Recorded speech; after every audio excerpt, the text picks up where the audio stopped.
예, 반갑습니다. 자, 오늘 여기 이제 많은 분들이 오셨는데 저희 회사에 대해서 여러분들이 이제 얘기를 들으셨습니다. 지금 주변에 소문이 어떻게 나고 있냐면은 정말 애터미처럼만 해라. 제발 애터미처럼만 해라 하는 얘기들이 이제 네트워크 마케팅을 관리 감독하는 그런 기관에서 정말 애터미처럼만 했으면 좋겠다 하는 그런 얘기들이 나옵니다. 그러면 이 회사는 잘 나가는데 그럼 여러분들은 어떻게 할 거냐 하는 거예요. 여러분들도 이 회사와 더불어서 다 성공자가 되어야 될 거다 하는 겁니다. 그러면은 성공자가 되려고 하면은 어떻게 해야 되는가 하는 거예요. 어떻게 해야 되는가 하는 거예요. 자, 많은 사람들이 되게 0세에서부터 시작을 해서 30세까지는 되게 공부를 합니다. 인생을 준비를 합니다. 30에서 한 60세까지는 대개 일들을 합니다. 그리고 60에서 90세까지는 노후를 보내게 된다 하는 겁니다. 그런데 요즘에 이 60세쯤 됐을 때 결산을 해봤더니 1%만이 성공자가 되었더라, 즉 부자가 되었더라 하는 거예요. 4%의 사람들은 경제 문제를 해결을 했는데 부자는 아니더라 하는 거예요. 그리고 나머지 10%의 사람들은 계속해서 하루 벌어서 하루 먹고 사는 일당벌이를 하고 있더라 하는 거예요. 15%의 사람들은 타계를 했더라 하는 거예요. 그런데 나머지 70%의 사람들은 일도 없고 돈도 없는 상태에서 노후를 맞이하게 되더라 하는 거예요. 자, 우리 주변을 보면은 대개 1% 정도 100명 중에 1명이 성공을 했습니다. 그런데 95%의 사람들은 대부분 다 실패를 하고 있다 하는 거예요. 경제적인 측면에서 봤을 때. 그러면은 왜 30년씩이나 평균적으로 공부를 하고 30년씩이나 나름대로는 열심히 일을 했음에도 불구하고 이렇게 많은 실패자들이 나오는가 하는 거예요. 자, 이때까지 성공을 못하게 되면 어떤 문제가 있냐면은 노후라는 30년의 세월을 이제 어떻게 보낼 것인가 하는 심각한 문제가 발생을 하게 된다 하는 거예요. 나이를 먹으면은 반드시 또 따라오는 게 있습니다. 뭐가 따라오죠? 질병이 따라오죠. 질병이 따라와서 병들고 돈이 없으면은 정말 악몽 같은 세월이 될 수가 있다는 거예요. 그런데 요즘에 흉흉한 소문이 돕니다. 120세까지 살지도 모른다는 이런 소문이 슬슬 지금 나기 시작을 해요. 그러면은 무려 60년이라는 세월을 돈 없이 병든 상태에서 보내야 된다고 하면은 이거는 몹시 끔찍한 일이고 본인만 불행한 것이 아니고 주변 가족들까지도 다 불행해지는 그런 사태를 맞이하게 된다.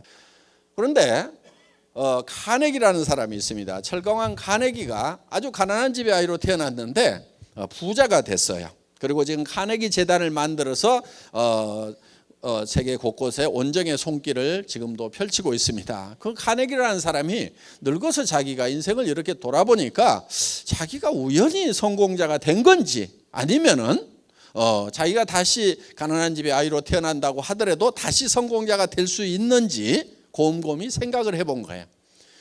생각을 해보니까 자기는 다시 가난한 집의 아이로 태어나더라도 틀림없이 성공자가 될 수가 있겠더라 하는 거예요. 그거를 10번을 반복한다고 그러더라도 자기는 10번을 다 성공할 수 있고 100번을 가난한 집의 아이로 태어나더라도 반드시 100번 다 부자가 되겠다는 확신이 있었던 거예요. 그러면은 다른 사람들은 왜 성공을 못하는가? 곰곰이 생각해 보니까 성공하는 방법을 모르더라 하는 거예요. 성공하는 방법, 성공의 법칙을 모르더라 하는 거예요. 그러니까 성공해도 법칙이 있다 하는 겁니다. 법칙이라는 것은 예를 들면 이런 게 법칙입니다. A 플러스 B는 C가 나온다. 그러면은 A하고 B만 플러스하면 항상 C가 나오면 이거를 법칙이라고 얘기를 한다 하는 거예요. 그러면은 자기는 A하고 B만 하면 항상 성공자가 될 수가 있는 요 법칙 공식을 알고 있다 하는 거예요. 그러면은 이 성공의 법칙이라는 것이 누가 어떻게 만든 거냐? 이거는 누가 만든 것이 아니고 원래 있는 거다 하는 거예요. 그래서 이런 것을 뭐라고 얘기하냐면은 정북향의 원리다 이렇게 얘기를 합니다. 정북향의 원리. 이런 스티븐 코비라는 사람이 쓴 말입니다. 성공하는 사람들의 7가지 습관을 썼던 스티븐 코비가 쓴 말인데, 정북향의 원리라고 하는 것은 북쪽이라는 것이 이미 정해져 있다. 법칙이라는 게 이미 정해져 있다. 그리고 이런 것을 뭐라고 그러냐면 자연법칙이라고도 얘기를 합니다. 그러니까 이미 정해져 있다 이거예요. 해는 동쪽에서 서쪽으로 지고 물은 높은 곳에서 낮은 곳으로 흐르게 되어 있다 하는 거예요. 이런 걸 또 농장의 법칙이라고도 얘기를 합니다. 농장의 법칙. 자, 농부가 농사를 지을 때는 자연 법칙에 따라 가지고 농사를 짓는다 하는 거예요. 자기 마음대로 농사를 짓는 게 아니고 반드시 농부는 자연 법칙에 맞춰서 농사를 짓는다 하는 거예요. 그럼 농부가 맨 먼저 하는 것이 무엇인가 하는 거예요. 어떤 사람들은 이렇게 얘기합니다. 씨앗을 준비한다. 또 어떤 사람은 아니다. 농토가 있어야 되니까 땅을 준비한다. 아니다. 어떤 사람은 씨앗도 사고 농토도 살려면 돈이 있어야 되니까 돈을 농자금부터 준비한다.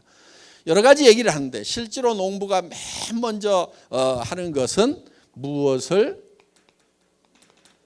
얼마만큼 거둘 것인가. 이거를 맨 먼저 결정을 한다 이거예요. 머릿속에서 무엇을 얼마만큼 거둘 것인가를 먼저 결정을 한다 이거예요. 농부의 머릿속에 들어와 있지 않은 것이 갑자기 곡간으로 들어오는 일은 절대로 없다 하는 거예요. 반드시 농부의 머릿속에 고구마 2가마인지 땅콩 1가마인지 아니면 쌀 10가마인지 하는 것이 먼저 농부의 머릿속에 들어오고 나서, 그리고 거기에 맞춰서 일을 한 다음에 농부의 머릿속에 있던 것이 곡간으로 들어오도록 되어 있다 하는 거예요. 자, 이거를 이제 성공의 법칙이라고 하는데, 그러면은 우리가 성공을 하려고 하면은 먼저 우리 머릿속에 뭐가 들어와야 되냐 하는 거예요. 우리 머릿속에 뭐가 들어와야 되냐면은 성공한 나의 모습이 내 머릿속에 들어와 있어야 된다는 거예요. 성공한 나의 모습이. 그러니까 내가 성공을 하느냐 못하느냐는 누구에게 달려있냐면 자기 머릿속에 자기가 자기를 어떻게 생각하느냐 하는 셀프 이미지를 어떻게 메이킹할 거냐 하는 데 달려있다 하는 거예요. 마치 농부가 머릿속에 쌀 10가마를 그려 넣느냐, 땅콩 2가마를 그려 넣느냐, 고구마 2가마를 그려 넣느냐에 따라 가지고 가을에 거둬들이는 것이 달라지듯이 자기 머릿속에 자기의 삶을 어떻게 그려 넣을 거냐 하는 것이 굉장히 중요하다 하는 겁니다. 내 머릿속에다 성공한 모습을 그려 넣지 않으면은 절대 튀어나오질 않아요. 그러니까 오늘 내 삶이 내 마음에 안 든다. 그러면은 틀림없이 3년이나 5년 전에 마음에 안 드는 자기 모습만 머릿속에 그리고 있었다 하는 겁니다. 아니면 아무것도 그리고 있지 않았든지. 지금 여러분들이 머릿속에 이거를 그려넣지 않으면은, 성공한 여러분의 모습을 그려넣지 않으면은 3년 지나고 5년 지난 후에도 지금하고 똑같은 모습일 수밖에 없다는 거예요. 그렇기 때문에 내 삶을 바꾸려고 하면은 내가 어떤 방향으로 어떻게 바뀌었으면 좋겠는가 하는 것을 명확하게 머릿속에 생생하게 그려 넣는 것이 필요하다 하는 겁니다. 그러면은 어떤 모습으로 어떻게 그려 놓을 것인가 하는 거예요.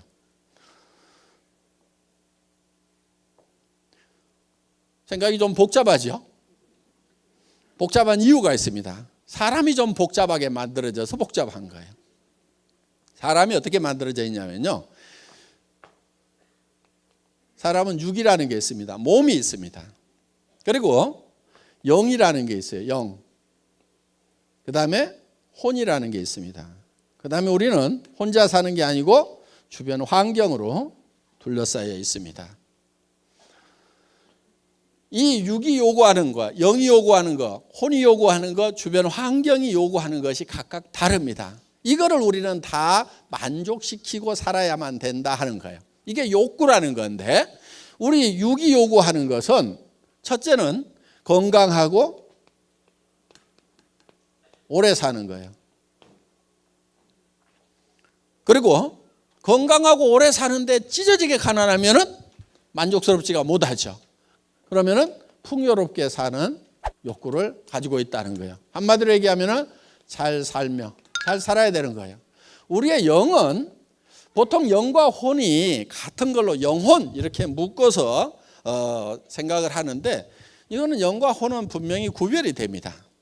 스피릿, 소울 구별이 되는데, 그럼 영은 뭐고 혼은 뭐냐 하는 거예요.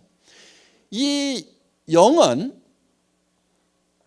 동물하고 사람하고를 구별짓는 가장 중요한 포인트가 될 수가 있어요. 동물은 혼은 있는데 영이 없어요. 영은 예를 들면은 시간에 관한 개념이라든가,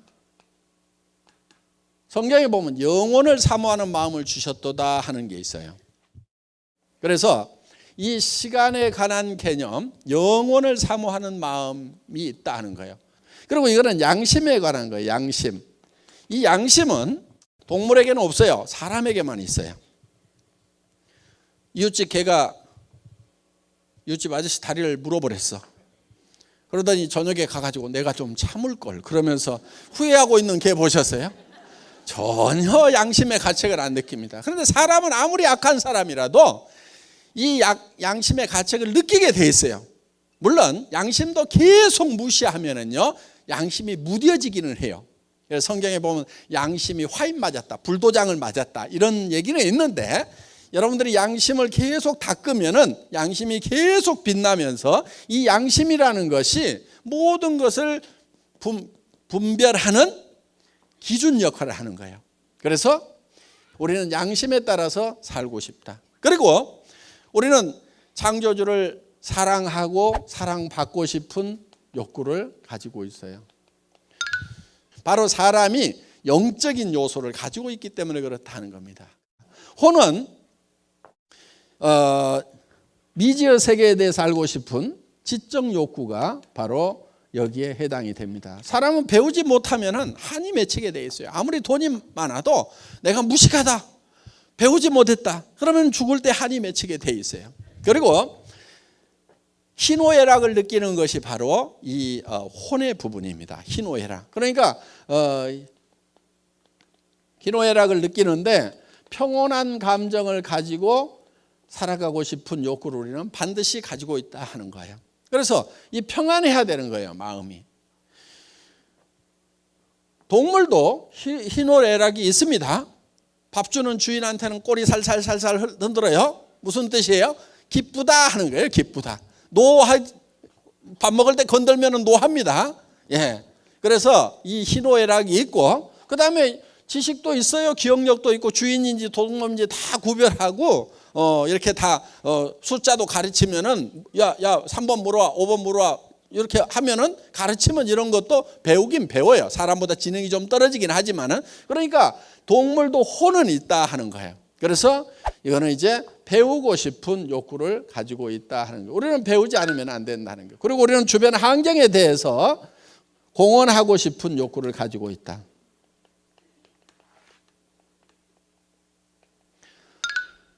자, 이 네 가지를 우리는 골고루 만족시키지 않으면은 우리가 한이 맺히게 돼 있어요. 자, 우리는 뭔가 사회를 위해서, 남을 위해서 유익한 일을 하고 싶은 욕구를 가지고 있어요. 그래서 죽을 때 나는 남을 위해서는 참 아무짝에도 쓸모가 없었던 사람이다. 나라를 위해서도 쓸모있던 사람이 아니고 가족들을 위해서도 또 친구를 위해서도 아무짝에도 쓸모없는 사람이었다. 그러면은 죽을 때 한이 맺힐 수가 있다는 거예요. 쓸모있는 사람이 되고 싶은, 그건 바로 공헌하고 싶은 욕구를 가지고 있다 하는 겁니다. 그래서 이 네 가지 요소가 골고루 만족되는 삶을 살아가는 자기의 모습을 머릿속에다 그려 놓아야 된다 하는 거예요. 이게 하나라도 빠지면은 완벽한 성공자라고 할 수가 없어요. 그런데 이것이 각각 떨어져 있지가 않고 한데 어울려 있어요. 예를 들면 이러는 거예요. 자,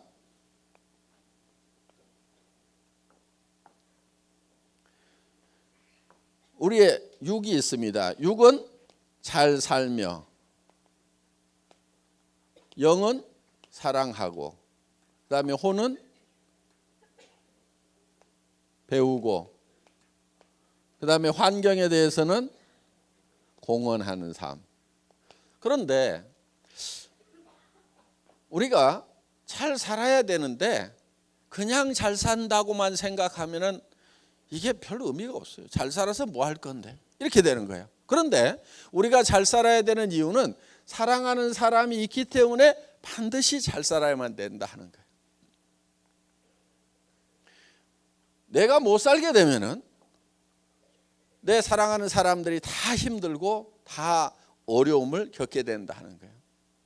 자, 정말 자녀들이 어렵게 살아가면은 부모님들이 애달퍼합니다. 내가 죽더라도 너희 잘 되는 꼴을 보고 죽어야 될 건데 너희들 이렇게 어렵게 살아가는 걸 보니까 내가 눈을 감을 수가 없다는 것이 부모님들의 얘기입니다. 그리고 우리가 잘 살아야 되는 이유는 정말 사랑하는 자녀들이 있기 때문에 우리가 잘 살아야 되는 거예요. 지금 우리 세대 살아오신 분들 집 한 채 마련하느라고 정말 거의 평생을 다 소비하다시피 했습니다. 그런데 우리 자녀들 세대는 우리 세대보다도 더 힘든 세대라고 얘기를 합니다. 많은 경제학자들이 다음 세대가 전 세대보다 어려운 세대가 지금 시작이 됐다는 거예요. 지금 우리 시대에는 그래도 희망이라는 게 있었어요. 배우고 뭔가 공부를 하고 열심히 노력하면 잘 살 수 있다는 희망이라는 것이 있었다는 겁니다. 그런데 요즘 젊은이들 앞에는 공부를 할 만큼 하고 노력을 해도 대책이 안 서는 절망이라는 벽에 봉착해 있다 하는 겁니다. 그래서 우리 자녀들한테 우리 부모 세대가 희망이 되어줄 필요가 있어요. 그래서 우리는 정말 주기 위해서라도 부자가 되어야 된다는 거예요. 주는 기쁨을 맛보기 위해서. 그래서 자녀들 보고도 니네 집사라고 하지 말고 우리가 정말 집 한 채씩 사준다고 하면은 얼마나 보람이 있겠냐 하는 거예요. 그러니까 우리가 잘 살게 되면은 사랑하는 자녀들에게 집 한 채씩 사줄 수 있다 이거예요. 그러니까 잘 살아야 되겠어, 안 살아야 되겠어? 잘 살아야 되는 거예요. 잘 살아야 되는 거예요. 이 잘 살지 못하면은요, 이 사랑하는 것도 힘들어요. 저도 집사람을 워낙 좋아해 가지고 한 1년을 쫓아다녀 가지고 이제 결혼을 했어요. 그래서 잘 살았습니다. 그런대로 잘 살았는데 저는 월급쟁이를 한 17년을 했어요. 그런데 월급쟁이가 노후 보장이 전혀 안 되죠. 그래서 이거 일하는 재미에 빠져 가지고 17년이라는 세월을 너무 많이 보냈다. 그래서 이제 나가서 내가 노후 대책을 세울 수 있는 뭔가 일을 해야 되겠다 하고 이제 나왔습니다. 나와서 이제 인터넷 백화점을 이제 차리게 됩니다. 차렸는데 문제는 뭐냐면은 아직 시대가 오질 않았어요. 그런데 백화점을 차렸어요. 수만 가지의 제품을 가지고 있는 그런 이제 초대형 백화점을 만들어 놨는데 문제는 뭐냐면 아직 아줌마 부대 손가락이 안 움직이는 거예요. 그러니까 쫄딱 망하고 그러는 가운데서 이제 굉장히 힘이 들어지다 보니까 뭐 회사 망하면서 뭐 다 집도 주고 차도 주고 다 날려버리고 이제 정말 너무 어려워져 가지고 이제 월세 50만 원짜리 월세방에 가서 이렇게 살게 됐어요. 그러면서 제가 이제 몸이 아프기 때문에 일을 하면 안 된다고 그래서 집사람이 어디 가서 한 150만 원인가 이렇게 벌어와 가지고 50만 원 월세 주고 애들 이제 학비 주고 이렇게 근근히 먹고 사는 이제 이런 처지가 돼버린 거예요. 그래도 그렇게 사는데 이제 이 경제적으로 압박을 받다 보니까 부부간에도 말이 점점 이제 뜸해지기 시작을 하고 나중에는 말 한마디씩 나오면 이렇게 삐딱선을 타기 시작하고 자꾸 이렇게 갈등이 생기더라고요. 어느 날 제가 집에 들어갔는데 너무 추운 거예요. 그래서 여보 저 집 좀 가스 좀 팍팍 떼라고 그랬더니 누구는 추운 줄 모르는 줄 아세요? 이렇게 새침하게 얘기를 하더라고. 자기도 추운데 당신이 돈 못 벌어오니까 내가 불 안 떼지 뭐 추운 줄 몰라서 불 안 떼냐 이거야. 보통 가스를 10만 원어치 떼면은 좀 추워요. 거기서 5만 원어치만 더 떼면은 조그만한 집이니까 좀 따뜻해. 한 달에 5만 원씩 아끼려고 추운 집에 산 거예요. 그럼 겨울에 5개월 난방하죠? 그럼 1년에 얼마 아껴요? 25만 원. 3년 동안 아꼈으니까 얼마 아꼈게요? 75만 원. 그 75만 원 때문에 3년을 떤 걸 생각하면은 지금도 억울해 죽겠어. 돈은요, 없을 때는 절대 아끼면 안 돼. 있는 대로 다 써야 되는 거예요. 있는 대로 다 써봐야 몇 푼 되지가 않으니까. 돈이 좀 있을 때는 아껴야 돼. 그때는 아끼면 돈이 모아지거든. 돈에 대해서요, 오해들을 많이 하고 있어요. 오해하지 마세요. 학교에서 배운 것 중에도 좀 틀리게 가르친 게 있어요. 예를 들면은 수입과 지출이 있으면은 수입에 맞춰서 지출을 해야 된다, 이렇게 배웠잖아요. 그렇죠? 예, 이거는 나라 경제를 생각할 때 이렇게 해야 되는 거고, 개인 경제로 봤을 때는요, 수입에 맞춰 갖고 지출하고 있는 사람치고 부자가 없어요. 그러니까 가계부 쓰는 사람들 있죠? 수입에 맞춰서 지출한다고. 가계부 쓰는 사람치고 부자를 못 봤어 내가. 여러분 제발 가계부 좀 쓰지 마세요. 부자들은 가계부 안 써. 가난뱅이들만 쓰고 있어. 그래갖고 부자 되느냐? 안 돼. 평생 가계부 써. 또 그거를 또 검사하고 있는 쪼잔한 남편들도 있어. 그 찌질이야, 찌질이. 지금 참 많이 벌어다 주면 왜 이걸 쓰고 있냐고. 조금 벌어다 주면서 그걸 아등바등 쓰고 있는데 제대로 썼는가 안 썼는가 검사하고 있는 그런 찌질이. 아이고, 네. 이렇게 하지 말고요, 부자가 되려면 어떻게 하냐면은 수입 잊어버려. 지출부터 결정을 해. 지출. 내가 어떻게 소비를 하면서 살 건지, 내가 돈을 어떻게 쓰면서 살 건지, 이 지출을 결정을 해보면요, 이게 제법 많아요. 이게 여러분 보통 3천만 원에서요 5천만 원 정도가 매월 있어야만이 부자가 돼요. 이 정도를 지출하지 않으면은 이게 별 부자가 아니에요. 그런데 무슨 3천만 원에서 5천만 원씩이나, 난 300에서 500도 못 벌어봤는데 3천에서 5천이 필요하냐고 그러는데, 3천에서 5천이 있어야 부자가 된다 하는 거예요. 300에서 500 벌어갖고는요 노후대책도 안 서고 아무것도 안 돼. 그 찌질이로 사는 거예요.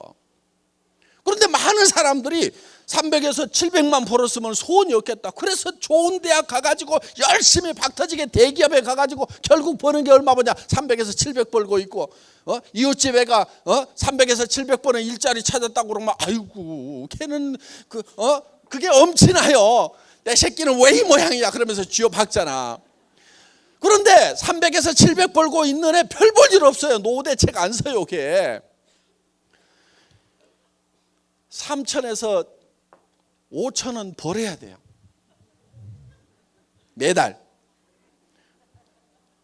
그리고 돈이라는 것은요 평생 버는 게 아니에요. 갈수록 돈 벌 수 있는 기회라는 게 줄어들어요.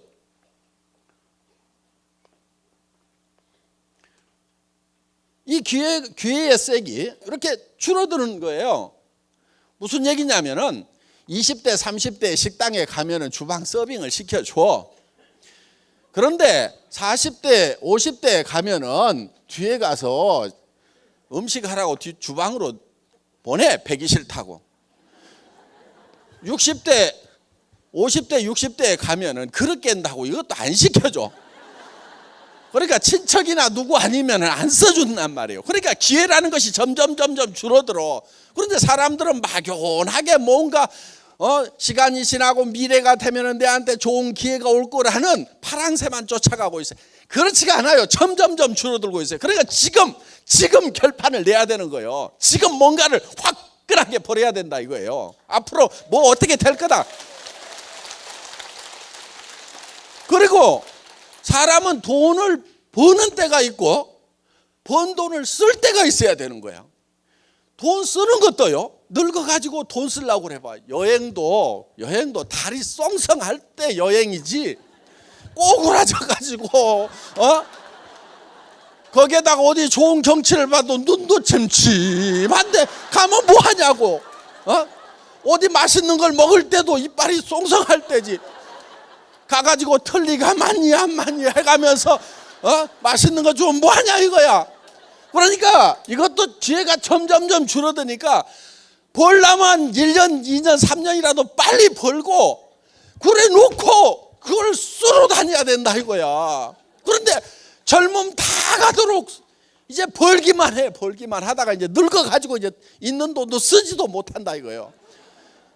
그러니까 벌 수 있는 시간이 그렇게 길면 안 되는 거예요. 3년에서 5년 안에 평생 쓸 돈을 다 벌거나 아니면은 평생 돈이 들어오도록 시스템을 만들어 놔야 돼. 3년에서 5년 해보고 안 되면 때려치우세요. 그거는 평생 해도 안 돼. 애터미 사업도 3년 5년 지났는데 안 되는 사람들 빨리 때려치우고 집에 가세요. 근데 반성을 한 가지는 해봐야 돼. 진짜로 했는가? 아니면은 발가락만 하나 걸치고 3년 5년 지나갔는가? 그거는 반성을 해야 돼. 근데 진짜로 했는데 양발 다 담그고 진짜로 뛰었는데도 3년에서 5년 했는데 안 됐다 그러면은 가세요 그냥. 그런데 진짜로 했냐 하는 거야. 여러분 돈이 3천에서 5천은 있어야 사람답게 살아요. 부모님한테도 제발 용돈 드리지 말고 생활비를 드리세요. 20만 원 30만 원 보내주고 무슨 애기들이에요. 부모님도 살려고 하면 생활이라는 걸 해야 된단 말이에요. 생활비를 200이든 300이든 400이든 보내드려야 돼. 그래야 뭘 사람답게 살 거 아니에요. 그리고 노인네들 치료비 더 많이 들어가요. 그러니까 우리가 뭔가 돈을 제대로 쓰기 위해서는, 사랑을 하기 위해서는 돈이 있어야 돼. 부자가 돼야 돼. 아니 우리 집사람도 이제 그 가스비 5만 원 가지고 찌구독 이렇게 된 거예요. 아니 그러다 보니까 어느 날 우리 집사람이 한마디 하더라고. 여보, 애들 졸업하고 나면 우리 헤어집시다. 근데 우리 집사람은 또 하면 한다는 사람이거든요. 아이고, 그 말을 듣는 순간에 억장이 무너지는 거예요. 그래서요, 제가 방바닥에 쓰러져 가지고요, 우리 와이프 다리를 잡고요, 엉엉 울었어요. 엉엉 울면서, 여보 하지 마라, 내가 보낼 수가 없다. 당신 지금 가면은 집도 없고 노후대책 자금도 없고, 여보 가더라도 내가 집도 사주고 노후대책 자금 마련해서 내가 통장에 넣어서 줄 때까지만 좀 참아주면 안 되냐고 다리를 잡고 엉엉 운 거예요. 그랬더니 이렇게 보더니 아이고 어느 천년에요 그러더라고. 지금은 집도 사주고요, 통장에 돈도 다 넣어줬는데 간다는 말을 안 해요. 생활의 어려움은요, 정말 사랑하던 사람 사이도 냉랭하게 만들어서, 지금 부부간에도 그냥 사는 사람들 있죠. 그냥 사는 사람들. 그러니까 헤어지는 것도 귀찮으니까 그냥 사는 거예요. 그냥 뭐 복잡하고 절차 복잡하고 뭐하고, 아이고 그냥 살자 그래가지고 그냥 아무 생각 없이 그냥 살아. 집에 들어가도 아무 감동도 없고 나와도 아무 감동도 없고 그냥 살아. 그냥 삶이 얼마나 된다고. 그 젊은 날에 그렇게 뜨겁게 사랑하고 좋아해서 결혼을 했으면은 그 짧은 인생 얼마 안 되는 동안에 그 나이를 먹을수록 그 사랑이 더 아름답게 숙성이 돼가야 되는데 그렇지를 못해요. 그 원인 중에 하나가 보면 경제적인 이유 때문에 그러는 경우가 많아요. 결혼할 때는 당신 내하고 결혼만 해준다고 하면은 진짜 손끝에 찬물 한 방울 안 묻히도록 해주겠다고 그래가지고 구애를 해서 결혼을 해놓고 나중에는 왜 찬물 안 묻히게 해준다고 그러더니 어쩌고 저쩌고 그러면은 고무장갑 하나 사주면서 이거 끼고 하면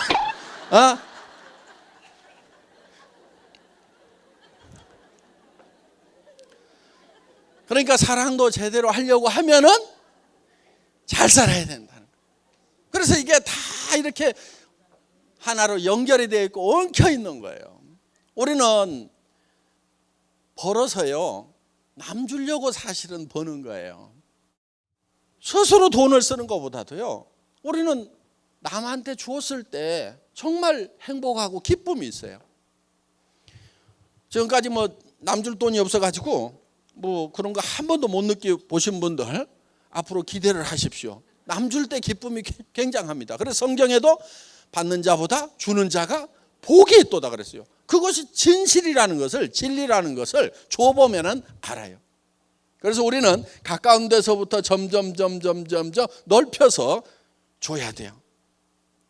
그리고 남을 도울 때 내가 부자가 다 된 다음에 여유 있으면 남에게 주겠다, 그러는 사람 치고 부자 된 다음에 돕는 사람이 거의 없어요.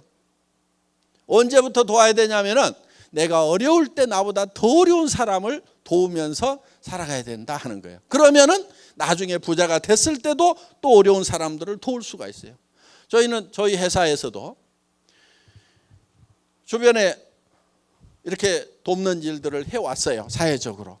그래서 맨 처음에 회사가 어려울 때는 이웃의 학교에, 가장 가까운 학교에 애들 좀 불러가지고 한 달에 20만 원, 40만 원 주는 일부터 시작을 했어요. 할머니하고 둘이 사는 애가 있어. 그런데 그 할머니가 받는 보조금하고 뭐 이런 거 조금 받아가지고 사는데 그 20만 원도 그 집에는 큰 도움이 되더라고. 그래서 이제 이웃에 이렇게 도와주고 그러면서 조금씩 금액도 넓혀 나가고, 어떻든 우리는 이제 주변에 이렇게 좀 도와야 될 일들이 많이 있습니다. 물론 애터미 사업 자체가 지금 어려운 사람들을 돕는 가장 좋은 방법이에요. 서민들에게는 싼 생필품을 공급을 해서, 질 좋고 싼 생필품을 공급을 해서 이 가게 이 지출을 줄일 수 있도록, 생활비를 아낄 수 있도록 해주는, 그것이 1차적인 공헌입니다. 그리고 또 이 돈 벌만한 직장이 없는 분들에게 일자리를 마련해줘서 정말 이렇게 할 수 있도록 해주는 것. 그러면서 또 우리는 수당이 또 서민들에게 다 풀려나갑니다. 그래서 우리가 만드는 제품들은 그 원료를 만들라고 농사짓는 농부들에게도 돈이 나가게 되고, 그리고 이 돈은 서민들에게 뿌려지기 때문에 그것이 이제 승수 효과에 의해서 최소한 5배 정도 더 이제 경제적인 파급 효과가 생깁니다. 자, 어떻든 우리는 정말 사랑하는 사람들이 있기 때문에 우리는 반드시 잘 살아야만 된다. 그래야 내 사랑하는 사람들이 같이 잘 살게 되고, 그리고요, 사람은 조금만 올라가게 되면은요, 점점점 용기라는 것이 생겨요. 지금 여기 계시는 분들 중에서도 어떤 희망을 갖고 꿈을 갖는 것이 굉장히 두려운 사람들이 있다는 걸 제가 알아요.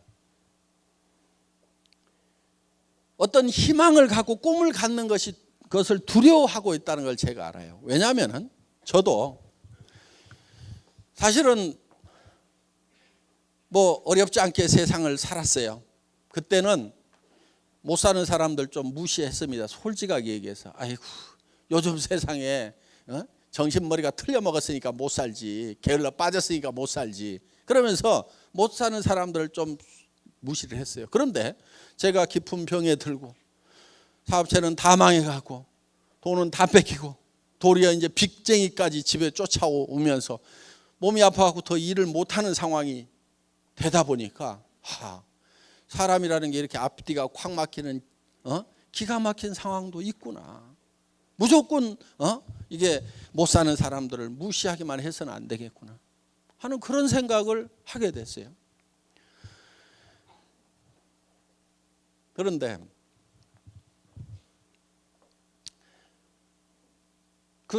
그런 어려운 상황이 이렇게 되다 보니까 정말 희망을 갖는 것이 굉장히 두렵더라고요. 정말 절망밖에 없었어요. 그런데 제가 어느 책에서 보고 애우고 있었던 규절이 있었어요. 희망이 없을 때 유일한 희망은 희망을 갖는 것이다. 희망이 없을 때 가져야 되는 것이 희망인 거예요. 희망마저 갖지 못하면 아무런 희망이 없는 거예요. 유일한 희망은, 희망을 가지고 있으면 희망이 있어요. 절망 속에서도 희망을 가져야 되는 거예요.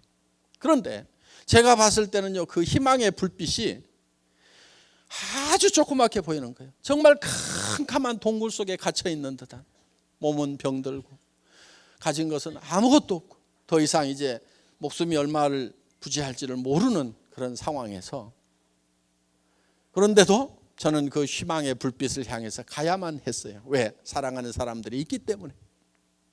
그런데 그 희망을 가지고 그 희망의 불빛을 향해서 한 발 한 발 옮겨가니까 그 작은 불빛이 점점 커지더라 하는 거예요. 우리는 희망을 향해서 다가가지 않으면 그 희망이 커지질 않아요. 그 불빛이 점점 커지더니 어느 순간에 이제 동굴 밖으로 나오고 온 천지가 밝은 광명으로 가득 찬, 정말 희망만이 가득 찬 그런 세계로 내가 나올 수가 있더라 하는 거예요. 그래서 정말 절망의 깊은 동굴 속에 갇혔을 때는 정말 희망을 갖는 것도 얼마나 용기가 필요한 건지, 얼마나 두려운 건지. 용기라는 것은 두려워하지 않는 것이 용기가 아니고, 두려움을 알지만은 그 두려움 앞에 맞서는 것이 진정한 용기다 하는 겁니다. 그래서 여러분, 희망이 없을 때, 마음속에 절망밖에 없다고 생각하고 나는 아무것도 해낼 수 없다고 생각하는 이 순간에도 여러분들이 가져야 될 것은 희망이라는 거고, 그 희망의 불빛을 향해서 우리는 한 걸음 한 걸음 옮겨 나가야 된다는 겁니다. 그러면은 그 희망이 점점점 커지고 우리는 밝은 광명으로 나갈 수 있고, 다른 사람들에게 희망의 이제 빛을 전해주는 사람으로 바뀔 수가 있다는 거예요. 자, 우리는 그래서 정말 사랑하는 사람들이 있기 때문에 우리는 잘 살아야 되고, 또 잘 살려고 하면은 배워야 됩니다. 여러분들은 이제 밤늦게까지 지금 이렇게 또 배우고 계시는 거예요. 그래서 정말 잘 살아서 사랑을 베풀면서 나눠주면서 살아가는 그런 나 자신의 모습을 우리가 머릿속에 한번 그려보자 하는 거예요. 그래야만이 내 머릿속에 그게 만들어져야 2년이고 3년이고 5년 후에는 밖으로 튀어나오는 거예요. 그런데 이거를 그려 넣기만 하면 되느냐 하는 거예요. 된다 하는 거예요. 왜냐하면 우리의 몸이라는 것은 우리 머릿속에 그냥 그리는 거하고 실제로 벌어지는 상황을 구별을 못하는 특징이 있어요. 우리 머릿속에 이걸 그려 넣기만 하면은 우리 몸이 변하고 바뀌어버리는 거예요. 실험을 한번 해보겠습니다. 예를 들면은 여러분 입속에다가 제가 빨갛고 새콤하고 달콤한 석류를 한 움큼씩 넣어드리겠습니다. 입안에 가득 찬 석류를 어금니로 아작아작 씹으니까 새콤하고 달콤한 석류 과즙이 입안 가득 퍼집니다. 자, 입안에서 무슨 일이 일어났어요? 침이 안 났다 손 들어보세요. 빨리 병원 가세요. 침샘이 고장난 겁니다. 우리는 실제로 먹었을 때 침이 나오는 거나 머릿속으로 석류를 먹었다고 생각하는 거나 우리 신체에 작용하는 효과는 똑같다는 거예요. 이게 과학적으로 다 증명이 되어 있는 거예요. 이거를 학문적으로는 자기 충족적 애언이라고 그러는데, 내가 충족되었다고 애언을 하면은 충족이 된다는 거예요. 신체 반응이 그대로 일어난다는 거예요. 그러니까 여러분들이 실제로 내가 한 달에 3천만 원을 버는 사람이다, 5천만 원을 버는 사람이다, 내가 그 일을 시작을 했고 이제는 그렇게 시간만 가면 그렇게 될 거다, 확신을 가지고 머릿속에 내가 어떤 삶을 살 건지에 대해서 확신을 가지게 되면은 여러분들의 표정이라든가 태도라든가 눈빛이라든가 다 바뀌어버리게 된다는 거예요. 그러니까 친구한테 전화를 해가지고도 내가 하는 것은 아닌데 친구가 한다고 그러니까 너한테 얘기를 해주는데 요 따위로 얘기를 하면은 될 일도 안 되는 거예요. 될 일. 그렇게 해갖고 되는 게 아니고, 야, 내가 한 달에 5천만 원 버는지를 발견을 했다. 여러분, 한 달에 통장에 5천만 원씩 꼽히는 게 그게 보통 일인 줄 아세요?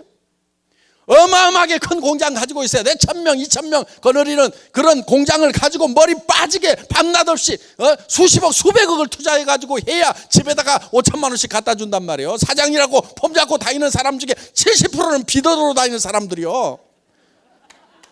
전부 적자나는 사람들이요. 그런 사업만 큰 사업이고 한 푼도 투자 안 한다고 그러니까 애터미를 우습게 하는데 우스운 게 아니란 말이에요. 하나도 안 우습다고. 여러분 무슨 일을 해가지고 3천만 원 5천만 원을 벌 거냐 이거예요. 이 애터미 사업은 빅 비즈니스예요. 엄청난 비즈니스란 말이에요. 개인적으로 봤을 때 여러분 투자를 안 하니까 우습게 알아 지금. 그리고 무슨 고시 보듯이 특별한 시험을 봐가지고 능력자만 뽑는 게 아니고 아무나 오세요 그러니까 이게 아무 것이나 되는 줄 알아 이게 이 일이 보통 일이 아니란 말이에요. 지금 엄청난 일을 지금 여러분들이 시작을 한 거예요. 근데 표정들이 왜 그래? 엄청난 걸 발견한 것 같지가 않아 지금.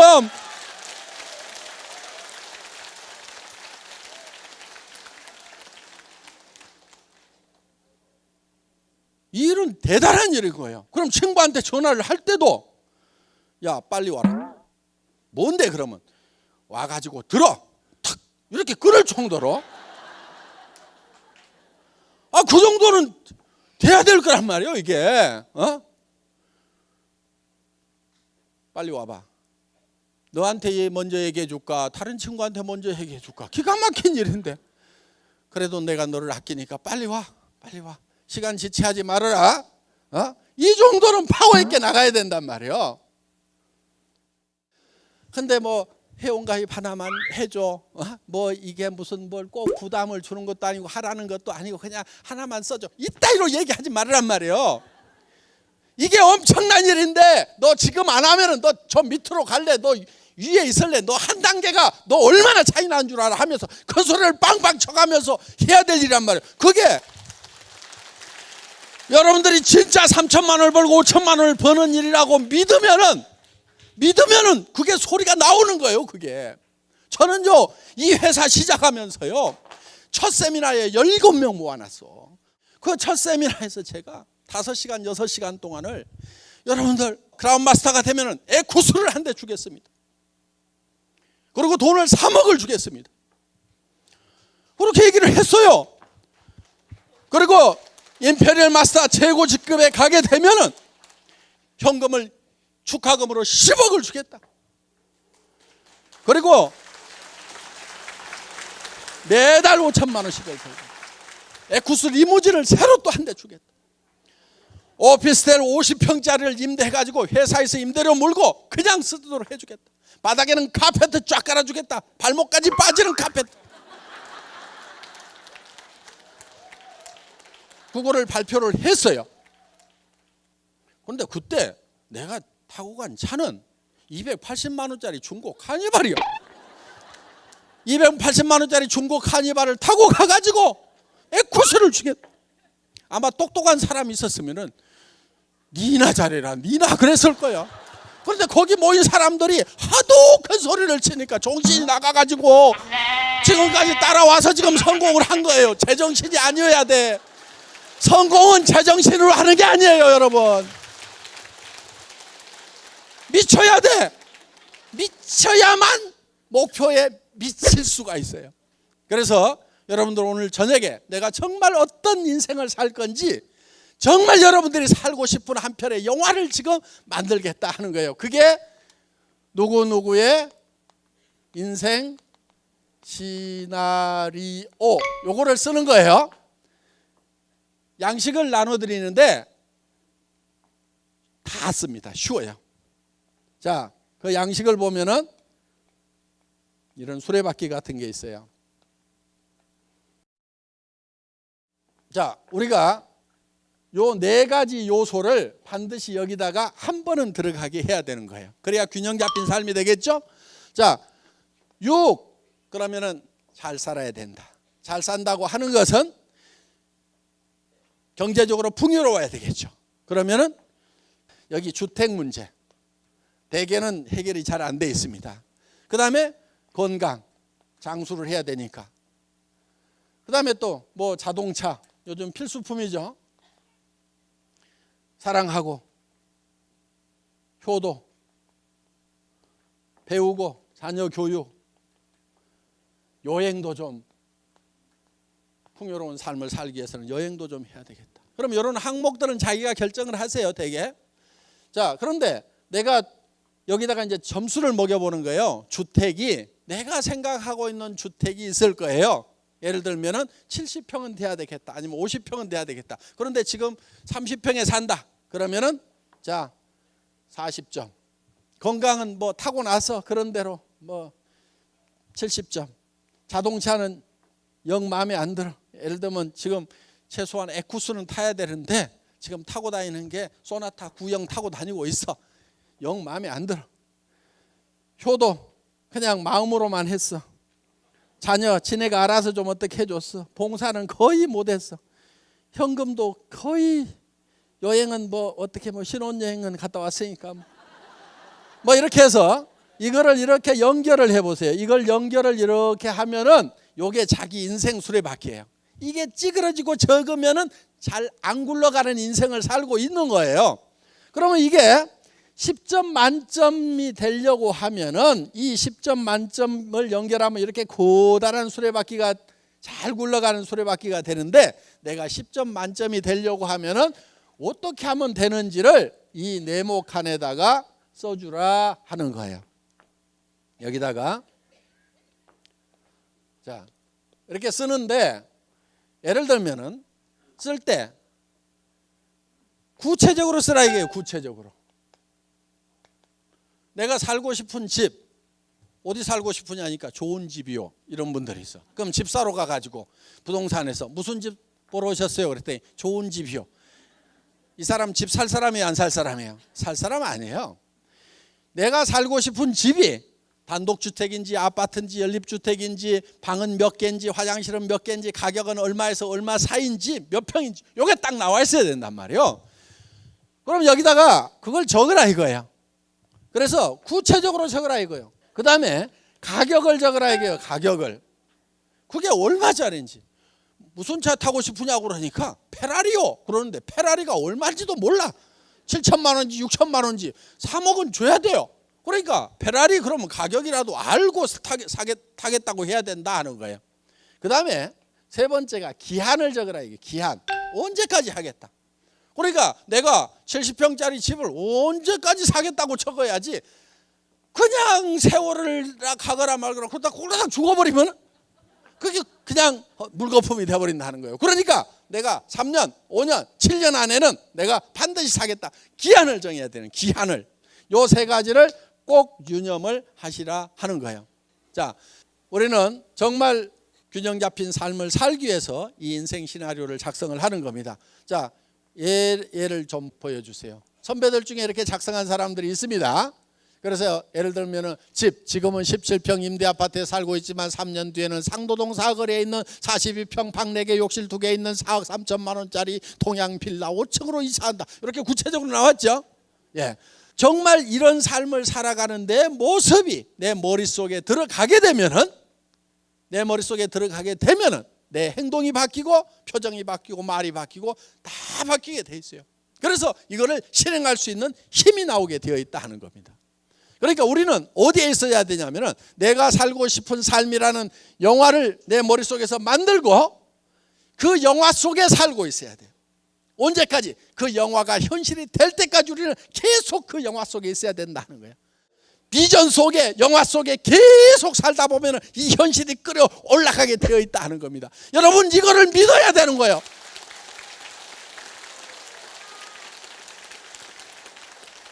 그래서 여러분들이 이거를 작성을 하시고 한 가지만 더 작성을 하시면 되는데 1년 후에는 다이아몬드 마스터가 되겠다. 또 샤론 로즈 마스터는 내가 2년 안에 되겠다. 샤론 로즈가 되면 한 달에 1,000만 원씩을 번다. 그래서 최소한 2년 안에 월 1,000만 원씩을 버는 월천댁이 되겠다. 뭐 이런 목표들을 쭉 세우시라 이거예요.